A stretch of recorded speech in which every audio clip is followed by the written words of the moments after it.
Welcome back. If you've just joined us, you're watching the news at 10 on Channels Television, coming to you live from Lagos. A reminder of our top stories. President Jonathan Wright's National Assembly requests date to present Budget 2014. Department of State Security Service arrests father for allegedly kidnapping his own son. More reactions trail disruption of Benin National Dialogue sitting. House caucus condemns action. And 2 Kenyan soldiers jailed for looting during last month's attack on the Westgate shopping mall.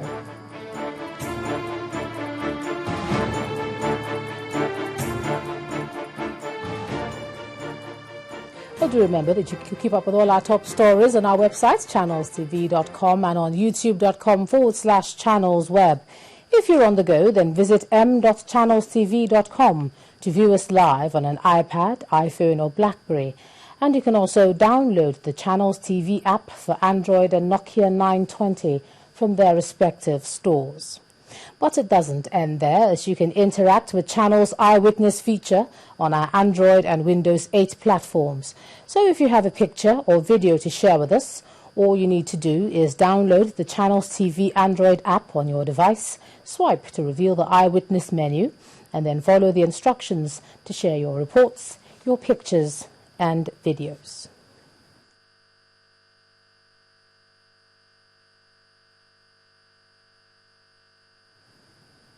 Now, the State Security Service has arraigned an alleged kidnap kingpin, Kelvin Ezigbe, and 2 others, Frank Azoko and Haruna Momo, before an Abuja Chief Magistrate Court. These persons are accused of masterminding a coordinated kidnapping ring in the South-South region and the Federal Capital Territory. The accused persons pleaded not guilty to the 2-count charge. The magistrate Usman Shuaibu ruled that the 3 accused persons be remanded in the detention facility of the SSS pending the conclusion of investigations. Well, we'll take you live now to our Abuja studios, where Linda Akigwe is standing by. Hi there, Linda. Thanks, Ijoma. And now the news from Abuja, the Federal Capital Territory. Niger State Governor Wazwaliu says, contrary to newspaper reports, he remains a member of the group of 7 governors opposed to the leadership of the People's Democratic Party. Governor Liu explained that as a leader of the G7 governors, he remains committed to the cause of the aggrieved members of the PDP. The governor was speaking when members of a civil service union visited him at the government house in Mina, where he noted that the group would only take a decision on their political future after the end of his negotiations with the president. Just because I was not in a meeting, the Daily Trust went to town saying I have pulled out of G7. I am the leader of G7. When other of my colleagues were not around, I attended meetings on their behalf. I cannot see why my absence should not just be continued. And more so, this is not the time to pull out, when out of respect for the office of the president and for the president himself, we are discussing with him as governors of G7, and we have tabled issues, and we are discussing with him. You cannot pull out at this moment. The time for decision to be taken will be when we conclude discussion with the president. At that time, people may decide what they want to do.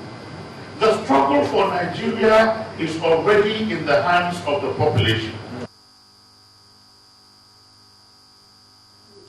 The past 2.5 years have witnessed considerable development in education in Kwara State, especially in the areas of training and retraining of teachers. This has led to the conferment of an award of the Governor of the Year by the Nigeria Union of Teachers to Governor Abdul Fattah Ahmed. However, teachers believe there's still room for improvement on the welfare of their members. It is estimated there are 22,000 teachers in the employ of the Kwara State government.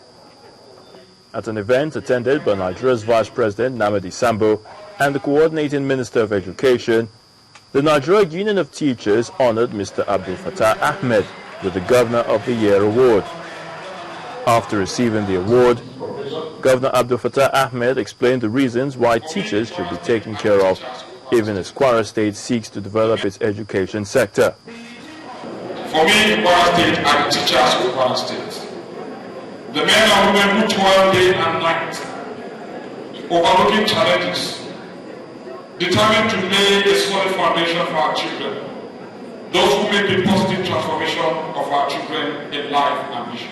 I congratulate you. As a teacher myself, my administration has been poised to ensuring that sustainable educational platform is created for our children. It is the only thing we can do to guarantee a future Nigeria. The state chairman of the NUT also spoke on the governor's award and the need to develop certain areas of education in Kwara. We want the government to come in the area of infrastructural development so that the challenges of high population in our school will be able to meet up. The state chairman of the All Nigeria Conference of Principals of Secondary Schools commended the present administration of its welfare policies for teachers in the past 2.5 years. The Kwara State government has been doing a lot of work as educational development is concerned in Kwara State. In the midst of lean resources, I think the government, which is free education program, has been able to ensure that no student pay a kobo in tuition.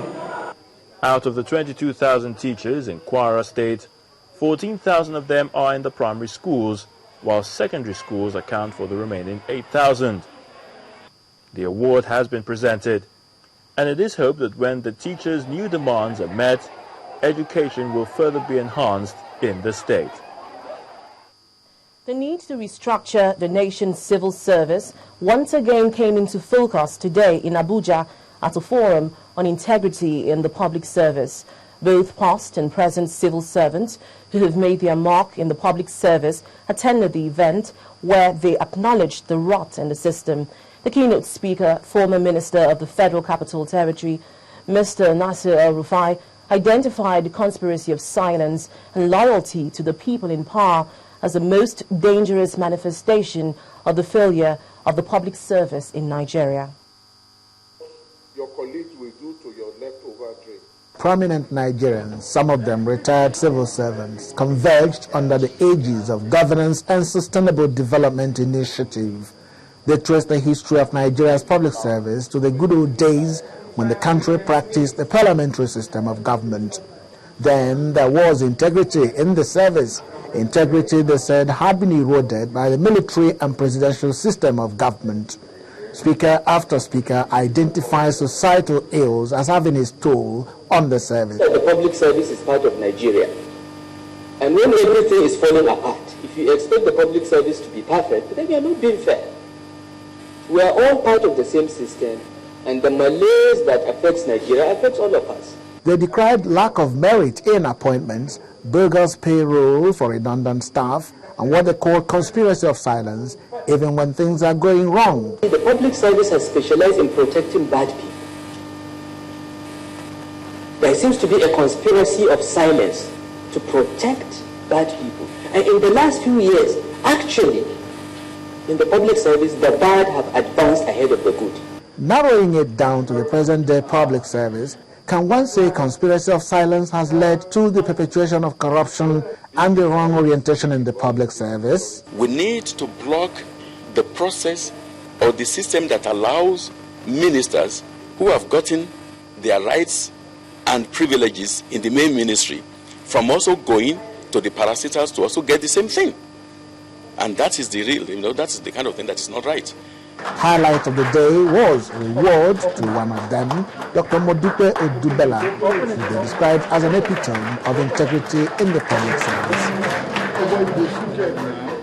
Nigeria's public service can thrive when the best and the brightest are employed. That way, they say, the dysfunctions now prevalent can be eradicated. Chukwuma Umekusi, Channels Television News. Some respite is finally on the way for traders at the polythene dealers market Awada layout, Onitsha, Anambra State, whose shops were razed by fire. The Labour Party candidate in the November 16th Anambra elections, Mr. Ifeanyi Uba, who visited the market, has asked for data of all the traders involved, promising to help get them back on their feet again. He added that there must be a functional fast service and industrialized parks. The countdown is on. The campaign is on. All geared towards the government house in Oka, Anambra State. So for the Labour Party candidate, Dr. Patrick Ifeanyi Uba, when he's not on the field wooing support, his country home affords him the opportunity as he plays host to these representatives from 13 communities in Idemili North local government area.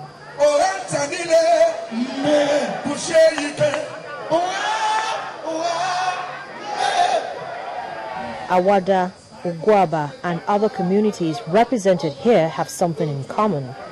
Bad roads, poor electricity supply, water supply and neglect by successive governments.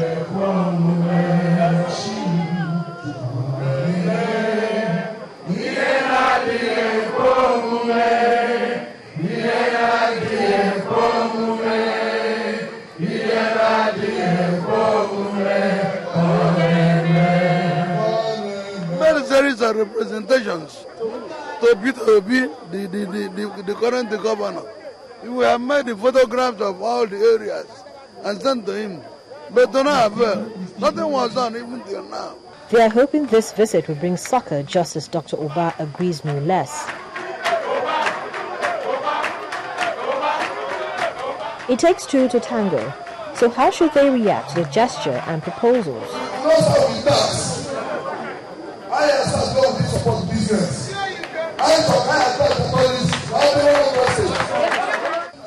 2014 will be time for swearing in, but these people don't have to wait that long to see these promises materialize.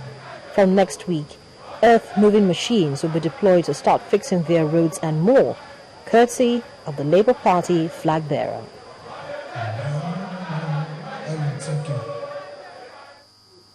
Nigeria will experience a partial solar eclipse on Thursday, the 3rd of November, an astronomical event that would have the Earth thrown into temporal or partial darkness as the moon blocks the sun's rays from reaching the Earth.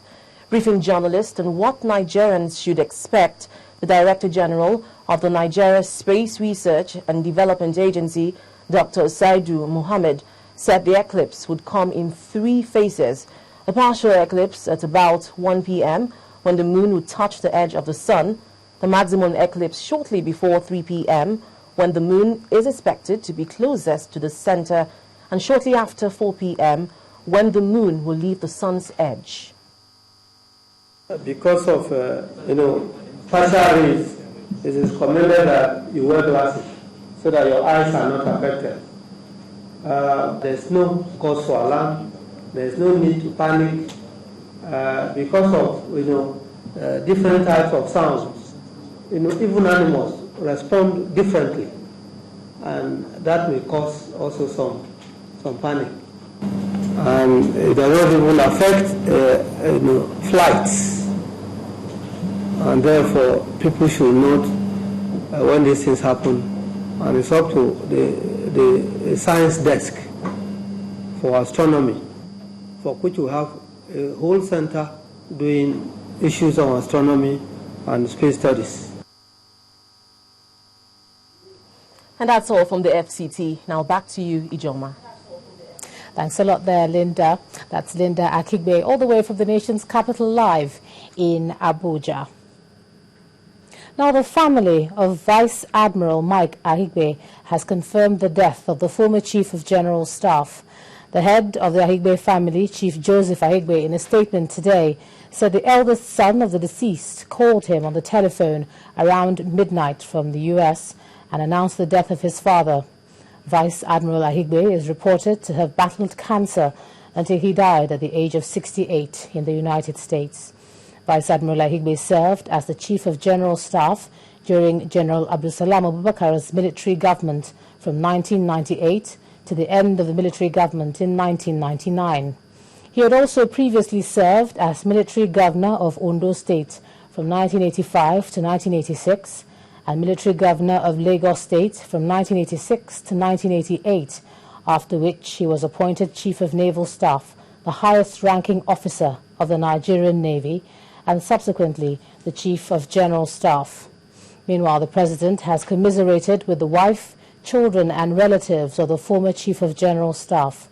The President described the late Ahigbe as a courageous officer who served his country well during his career in the military. The President also commiserated with the government and people of Edo State, where the late Ahigbe hails from, as well as the officers and men of the Nigerian Navy.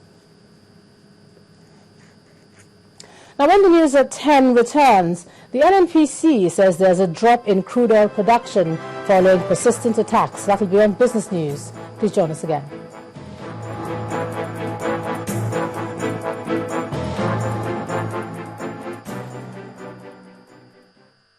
Five out of 10 people who have sensitivity do nothing about it. Everyone